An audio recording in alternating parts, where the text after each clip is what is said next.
Welcome back to Destructoid. This review was written and is being narrated by me, Timothy Momblo. If you enjoyed the video, please consider hitting that like button. Now let's get into it.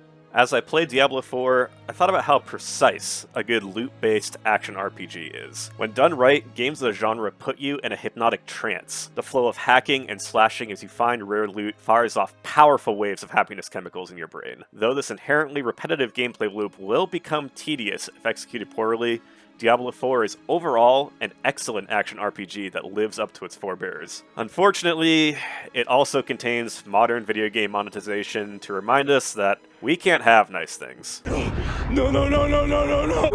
Wait. Right at the gate, Diablo 4 wants you to know that this is a game for grown-ups. Lots of blood is spilled to summon the game's big bad Lilith, who either save the world or ruin it, depending on who you ask.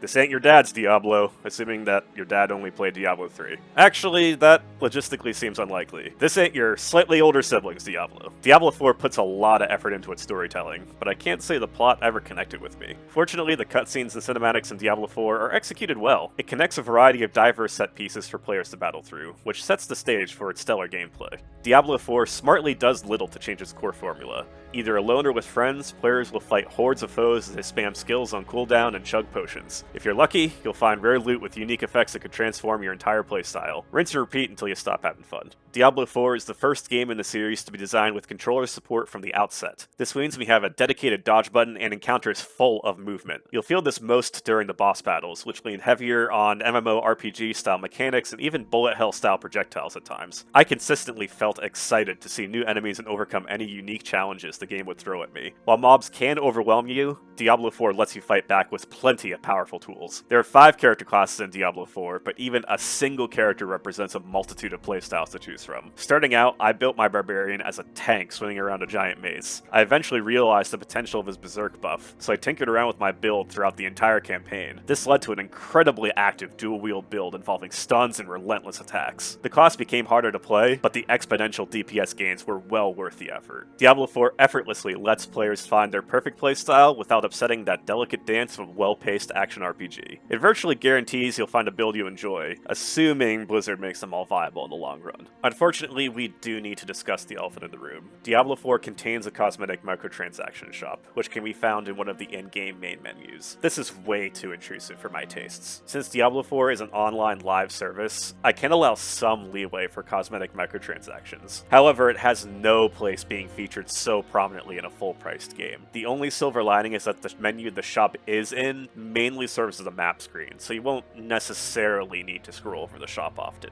That is until the Battle Pass and the promised seasonal content appears, which also worries me. Limited time content of any variety drives me nuts, and I really hope the game doesn't lean too hard into this as it grows. I know that some people tolerate Battle Passes, but I've never heard a single person say, you know what would make this 80-hour grind better? A deadline. Even without speculation, the live service model made my time with Diablo 4 worse. Logging in took longer than necessary, I had no ability to pause, and connection issues always made me lose progress. My internet woes weren't necessarily the fault of Diablo 4, but the outcome of them is. Live service games require a foundation of trust, as meaningful updates ostensibly justify these inconveniences. Before you buy Diablo 4, ask yourself if you trust Blizzard to deliver an experience that will only get better in the foreseeable future. Otherwise, know that Diablo 4 could change at any moment, either for better or for worse. Aside from the unfortunate microtransactions, I really enjoyed Diablo 4. Even after playing the game non-stop, I still want to explore quests I missed and power up my character. I often lost track of time, totally engaged in Diablo 4's rhythm.